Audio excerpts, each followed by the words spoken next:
خوف اور دہشت میں مبتلا قید لمحوں میں آپ سب کو خوش آمدید۔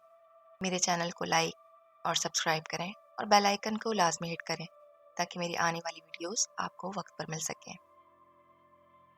میرا نام منال علی ہے۔ مجھے شروع سے ہی پراسراریت میں دلچسپی رہی اور اس کی ایک خاص وجہ یہ ہے کہ میری چھٹی حص اس معاملے میں بہت تیز ہے۔ اگر کسی جگہ کوئی آسیب وغیرہ ہو یا کوئی غیر معمولی معاملہ ہو تو مجھے قدرتی طور پر محسوس ہو جاتا ہے۔ یہ اس وقت کی بات ہے جب میں 7 سے 8 برس کی تھی۔ جس گھر میں ہم رہتے تھے وہاں تو ایسی کوئی بات نہ تھی، مگر اکثر مجھے آدھی رات گزر جانے کے بعد یوں محسوس ہوتا جیسے کوئی مجھے میرا نام لے کر پکار رہا ہو، اور میں گہری نیند سے جاگ جایا کرتی اور کسی روبوٹ کی طرح چلتی ہوئی ٹیرس پہ آ جاتی۔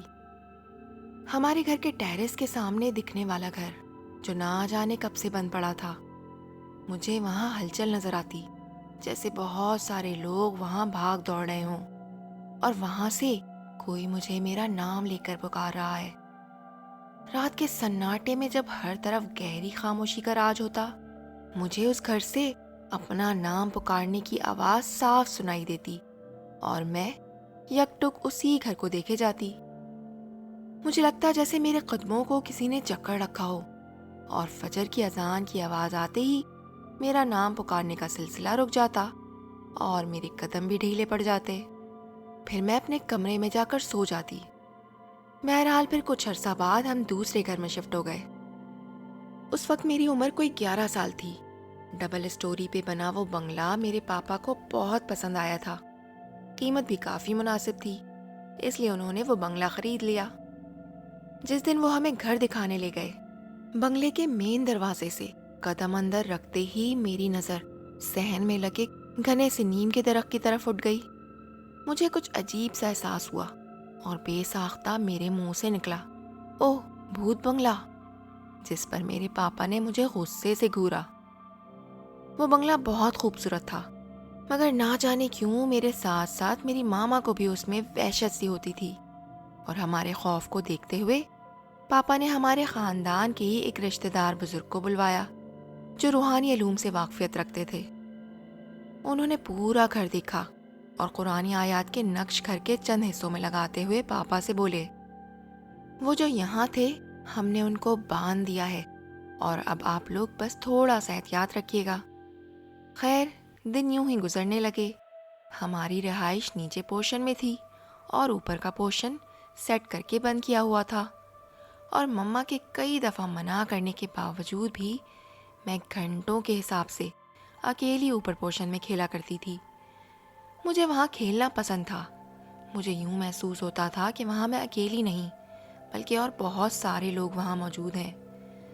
اکثر وہاں باتھ روم سے پانی گرنے کی آواز آتی اور کبھی بھاری قدموں سے چلنے کی آواز آتی۔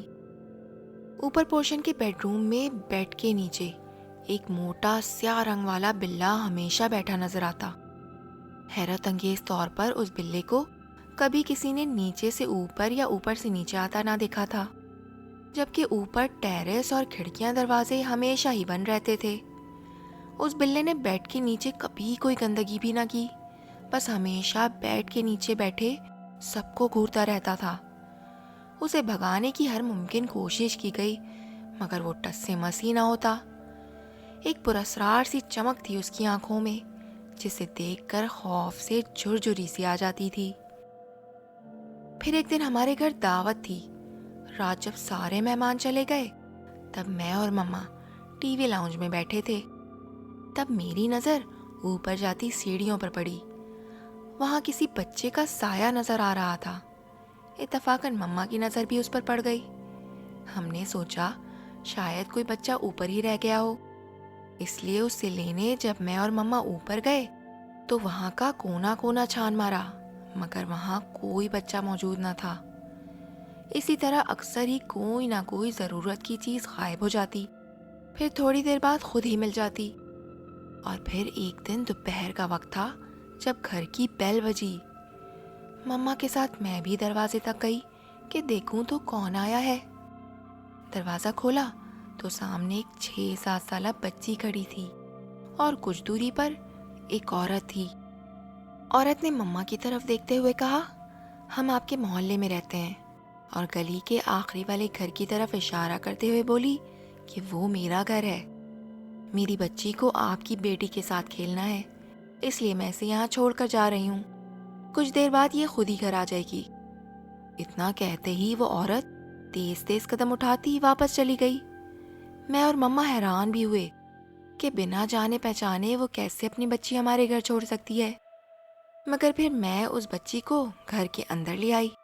مجھے بھی کھیلنے کے لیے ساتھی مل گئی۔ وہ خاموشی سے میرے کھلونوں سے کھیلتی رہی اور کچھ دیر بعد خود ہی اپنے گھر چلی گئی۔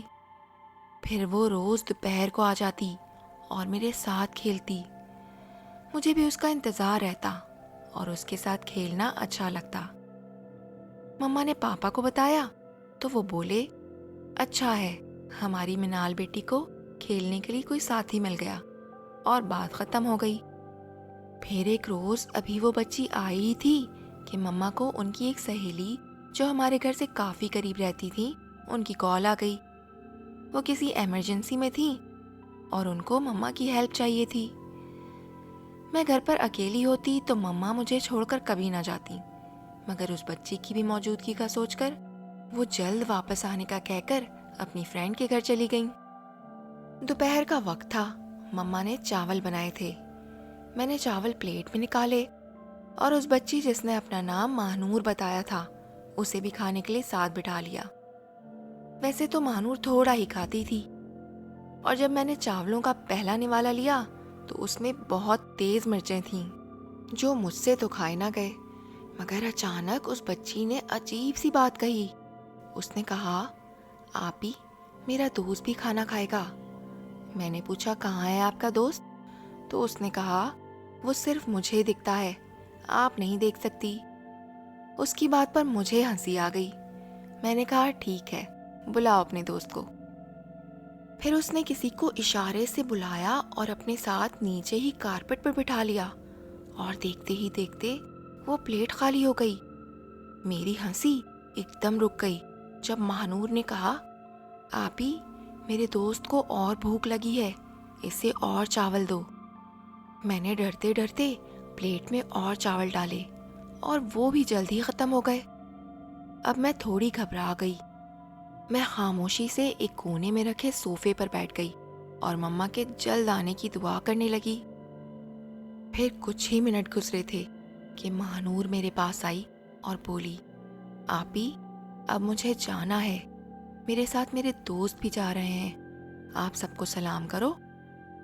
اتنا کہہ کر وہ خود بھی کسی کو سلام کر رہی تھی اور ہاتھ ملا رہی تھی۔ اس کی اس حرکت سے میں مزید دہشت زدہ ہو گئی۔ پھر ماہنور غصے سے میری طرف دیکھتے ہوئے بولی، آپی، سلام کرو۔ میری آنکھوں میں خوف اور بے بسی کے آنسو آ گئے۔ میں ڈر کے بھاگی اور خود کو اسٹور روم میں بند کر لیا۔ ادھر ماہنور زور زور سے دروازہ پیٹنے لگی، کھول دروازہ، میں کہتی ہوں کھول دروازہ۔ یہ کہتے ہوئے ماہنور کی آواز بھی بھاری ہو چکی تھی۔ میں خوف سے تھر تھر کانپتی رہی اور نہ جانے کب میری آنکھ لگ گئی، اور پھر مما کی آواز پر میں نے دروازہ کھولا اور ان کے گلے لگ کر خوب روئی اور انہیں سارا قصہ سنایا۔ پھر پاپا آئے اور ہم ماہنور کے گھر گئے، مگر آس پڑوس سے پتہ چلا کہ ماہنور نام کی کوئی بچی اس گھر میں تو کیا پوری گلی میں نہیں رہتی، اور نہ ہی اس گھر میں کوئی رہتا ہے۔ مجھے خوف سے بخار نے آ لیا اور میں بیمار ہو گئی۔ پھر مما پاپا نے گھر چینج کر لیا اور ہم دوسرے گھر میں شفٹ ہو گئے۔ پھر کسی کام سے میرے پاپا کا پرانے گھر کی طرف جانا ہوا تو سامنے رہنے والے انکل نے پاپا کو بتایا کہ ہمارا گھر آسیب زدہ تھا، کیونکہ اکثر انہیں ہمارے گھر کے اوپر پورشن والے ٹیرس پر عورتیں، مرد اور بچے کھڑے نظر آتے تھے، مگر انہوں نے ہمیں اس لیے نہیں بتایا کہ ہم خوفزدہ ہو جاتے اور ہم ان قرآنی نقش کی وجہ سے ان آسیب کے شر سے محفوظ رہے، جبکہ ماہنور بھی انہی آسیب میں سے تھی۔ وہ بنگلہ اب بھی خالی ہے کیونکہ کوئی بھی اس میں زیادہ دن ٹک نہیں پاتا۔